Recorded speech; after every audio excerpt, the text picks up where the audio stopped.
Tribuners tersangka pembunuhan wanita lansia berinisial MW 62 tahun di Jalan Raden Fatah, Kelurahan Subur Dewa, Kecamatan Selebar, Kota Bengkulu pada Jumat 8 November terancam mendapatkan hukuman 15 tahun penjara. Diketahui tersangka datang ke rumah korban karena ingin membicarakan permasalahan lahan yang ia beli dari korban. Tersangka yakni DA 60 tahun, warga asal desa Dataran Tapus, Kecamatan Bermani, Ulu Raya, Kabupaten Rejang Lebong tersebut terancam pasal 338 KUHP, yakni tentang pembunuhan biasa. Untuk informasi selengkapnya akan disampaikan langsung oleh rekan wartawan Tribun Bengkulu. Beta Misutra, silakan untuk laporan lengkapnya. Baik, terima kasih Adila. Baik, Tribuners, selamat siang. Dapat kami sampaikan bahwa kemarin dari pihak Polisian Polda Bengkulu itu baru saja melakukan press release terkait dengan penangkapan tersangka pembunuhan wanita lansia di kawasan Jalan Raden Patah, Kelurahan Sumber Dewa, Kecamatan Selebar, Kota Bengkulu yang terjadi beberapa waktu yang lalu. Di mana untuk tersangka ini sendiri yaitu berinisial DA yang merupakan warga asal Desa Dataran Tapus, Kecamatan Bermani Luraya, Kabupaten Rejang Lebong, Provinsi Bengkulu. Dirinya itu terancam pasal 338 KUHP tentang pembunuhan biasa di Tribunus. Dalam pasal tersebut berbunyi, barang siapa dengan sengaja merampas nyawa orang lain, maka akan diancam dengan penjara paling lama 15 tahun. Jadi pasal inilah yang diterapkan kepada tersangka oleh pihak kepolisian dari Subdit Jatanras Polda Bengkulu. Atas kasus ini tersangka itu mengaku memang membawa sebilah pisau yang ia sisipkan di dalam pinggangnya.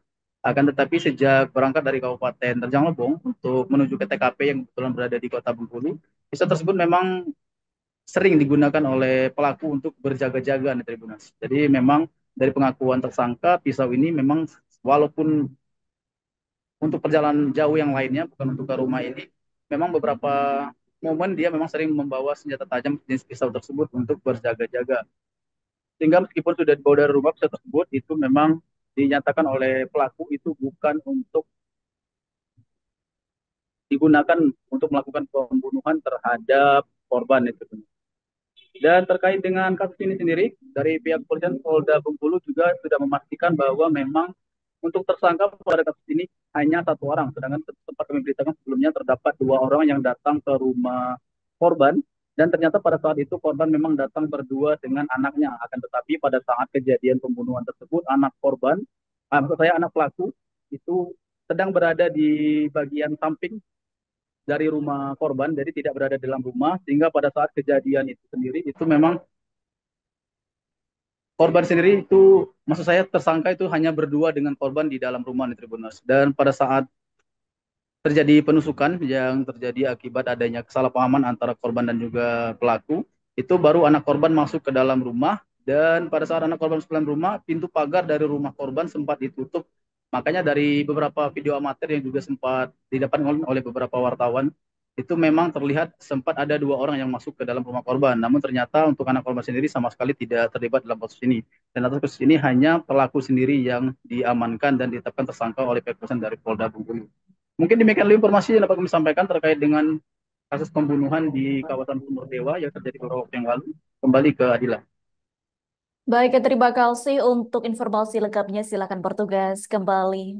Tribuners, wartawan kami telah menghimpun wawancara bersama Kombes Pol Anwardi selaku Kabid Humas Polda Bengkulu dan Kompol Ahmad Musrin Musdo selaku PS Kasubdit Jatanras di Treskrimum Polda Bengkulu. Berikut untuk tayangannya.